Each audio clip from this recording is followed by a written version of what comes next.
Hello दोस्तों, welcome to my channel. आशा करता हूँ कि आप सब अच्छे होंगे। प्रीवियस क्लास में हम लोग क्या पढ़े थे?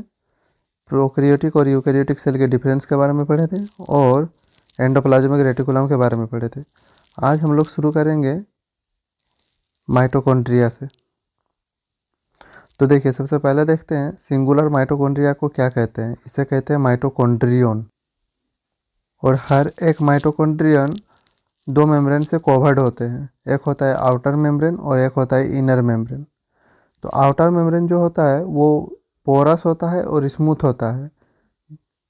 जैसे कि ये अगर आउटर मेम्ब्रेन है तो उसमें बहुत सारे छोटे छोटे छोटे पोर्स होंगे। और इनर मेम्ब्रेन क्या होगा? डीपली फोल्डेड है। और इसी डीपली फोल्डेड स्ट्रक्चर को क्या कहते हैं? क्रिस्टी कहते हैं। इसे डायग्राम में थोड़ा देखते हैं। तो देखिए, ये हो गया एक माइटोकॉन्ड्रियन का डायग्राम। तो देखिए यहाँ पे ये ये जो डीपली फोल्डेड स्ट्रक्चर है ये हो गया इनर मेम्ब्रेन। ठीक है, ये हो गया इनर मेम्ब्रेन। और ये बाहर का जो कवर है ये हो गया आउटर मेम्ब्रेन। और ये देखिए यहाँ पे देखिए ये स्मूथ है, इसमें बहुत सारे छोटे छोटे पोर्स होते हैं। तो हम लोग इसे और ये जो डीपली फोल्डेड स्ट्रक्चर है ये सब, इसे हम लोग क्या कहते हैं? क्रिस्टी कहते हैं। तो चलिए अब आगे देखते हैं।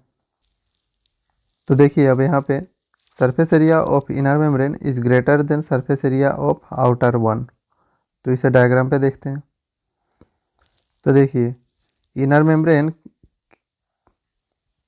तो ये हो गया हमारा इनर मेम्ब्रेन। ये क्या है? फोल्डेड स्ट्रक्चर में है। और आउटर मेम्ब्रेन तो फोल्डेड स्ट्रक्चर में नहीं है। तो इसीलिए जब हम लोग इनर मेम्ब्रेन को स्ट्रेच करेंगे तो क्या होगा? ये बढ़ेगा सरफेस एरिया में, क्योंकि ये फोल्डेड स्ट्रक्चर में है। ठीक है, लेकिन आउटर मेम्ब्रेन का जो सरफेस एरिया है वो कांस्टेंट रहेगा। तो इसीलिए कहा जाता है कि surface area of inner membrane is greater than surface area of outer membrane. तो अब आगे देखते हैं। Some cells such as muscle and nerve cells need more energy. कुछ हमारे बॉडी में सेल्स होते हैं जिसको बहुत ज़्यादा एनर्जी की ज़रूरत होती है। और एनर्जी कौन प्रोड्यूस करता है? माइटोकॉन्ड्रिया। तो इसीलिए इनके पास ज़्यादा माइटोकॉन्ड्रिया होता है। किस में होता है? मसल सेल और नर्व सेल में। तो इसको हम लोग देख लिए। अब देखते हैं आगे। Outer membrane surface has a large number of special proteins. अब ये जो आउटर मेम्ब्रेन का सरफेस है इसमें एक स्पेशल प्रोटीन होता है, उसे हम लोग क्या कहते हैं? पोरिन्स। और इस माइटोकॉन्ड्रिया को फर्स्ट डिस्क्राइब किसने किया था? रिचर्ड अल्टमैन ने किया था। वो एक जर्मन पैथोलॉजिस्ट थे।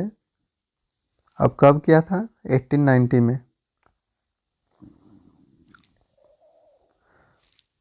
तो पोरिन्स कहाँ पाया जाता है? आउटर मेम्ब्रेन पे। ये सब जगह में आउटर मेम्ब्रेन पे। ठीक है, यहाँ पे क्या पाया जाता है? एक स्पेशल प्रोटीन पाया जाता है। उस स्पेशल प्रोटीन का नाम क्या है? पोरिन्स।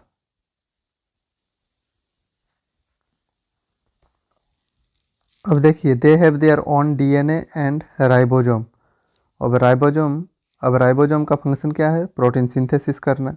तो ये खुद का प्रोटीन खुद ही सिंथेसिस करता है, या फिर कह सकते हैं प्रोड्यूस करता है। अब माइटोकॉन्ड्रिया का फंक्शन देखते हैं। तो इसे power house of the cell कहा जाता है। इसे स्टार मार्क कर दीजिए, ये बहुत ज़्यादा इंपॉर्टेंट है।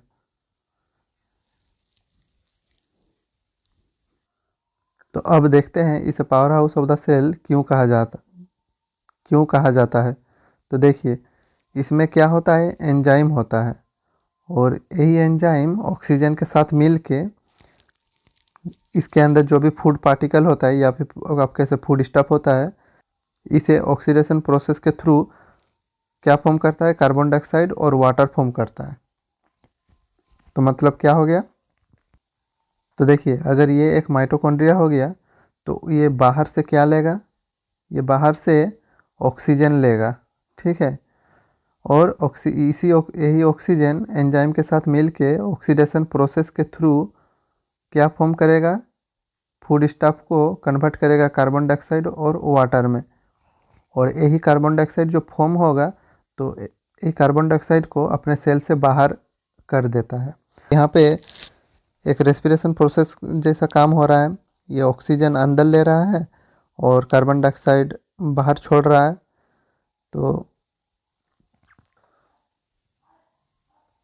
तो इसीलिए देखिए यहाँ पे लिखा हुआ है कि through oxidation they do cellular respiration.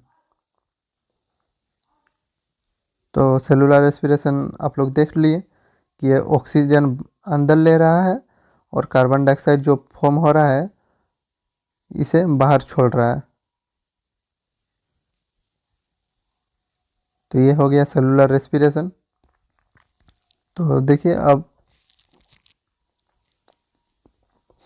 आगे देखते हैं कि energy is released during oxidation. यहाँ पे जो ऑक्सीडेशन प्रोसेस हो रहा है उस ऑक्सीडेशन प्रोसेस के चलते कुछ एनर्जी रिलीज होता है। ये एनर्जी क्या काम करता है? एटीपी मॉलिक्यूल को प्रोड्यूस करने में काम आता है। एटीपी मॉलिक्यूल का फुल फॉर्म क्या है? Adenosine triphosphate. देखिए एटीपी मॉलिक्यूल को एनर्जी करेंसी ऑफ सेल कहा जाता है। अब एक सेल बहुत सारे फंक्शन परफॉर्म करता है, हम लोग जानते हैं। तो जब ये बहुत सारे फंक्शन परफॉर्म करेगा तो इसे एनर्जी भी चाहिए होगा। तो ये एनर्जी कौन प्रोवाइड करता है? एटीपी प्रोवाइड करता है।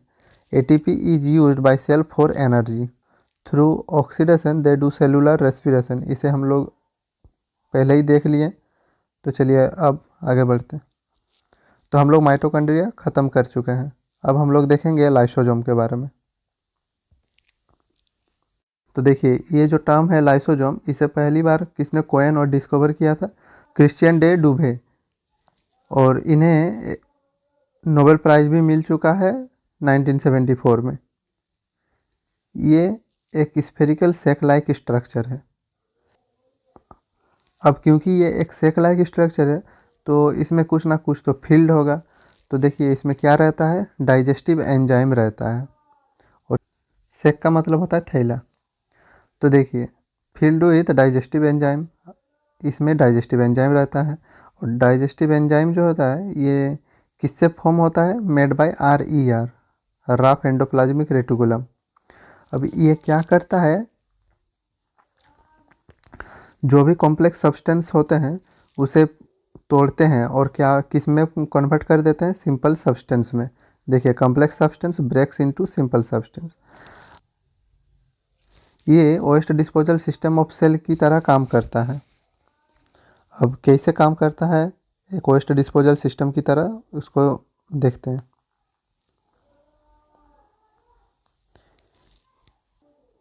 देखिए क्या लिखा हुआ है यहाँ पे? Help to clean cell by digesting foreign material and worn out cell organelle. तो इसे वेस्ट डिस्पोजल सिस्टम क्यों कहा जाता है? तो ये क्या करता है? ये हेल्प करता है क्लीन करने में बाय डाइजेस्टिंग फॉरेन मटेरियल। अब सेल के अंदर जितने भी फॉरेन मटेरियल आ जाएंगे हार्मफुल, उसे ये डाइजेस्ट कर लेते हैं। अब फॉरेन मटेरियल में क्या क्या है? जैसे कि अगर बैक्टीरिया, वायरस, फूड, अगर हार्मफुल कुछ भी आ जाएगा, बैक्टीरिया, वायरस, और इसीलिए इसे waste disposal system of cell भी कहा जाता है। और हमारे एग्जाम पॉइंट ऑफ व्यू से ये बहुत ज़्यादा इम्पोर्टेंट है कि कौन सा सेल ऑर्गेनिल को waste disposal system of cell कहा जाता है। तो इसे हम लोग देख चुके हैं। अब देखते हैं it also known as suicide bags of cell, और ये भी बहुत इम्पोर्टेंट है, इसे भी स्टार मार्क दे दीजिए। अब इसे सुइसाइड बैग ऑफ सेल किस लिए कहा जाता है? तो देखिए when it burst digestive enzymes released start digesting its own cells. तो आइए अब इसे थोड़ा समझते हैं। जब एक सेल डैमेज हो जाता है या फिर आप कह सकते हैं ख़राब हो जाता है तो लाइसोसोम बर्स्ट होता है, ठीक है। और इसमें जब बर्स्ट होगा तो इसमें जो भी डाइजेस्टिव एंजाइम है तो वो रिलीज होगा और रिलीज होके लाइसोसोम को ही डाइजेस्ट कर लेता है। और ये एक सुइसाइड प्रोसेस की तरह मतलब हो गया। तो इसीलिए इसे सुइसाइड बैग्स ऑफ सेल कहा जाता है।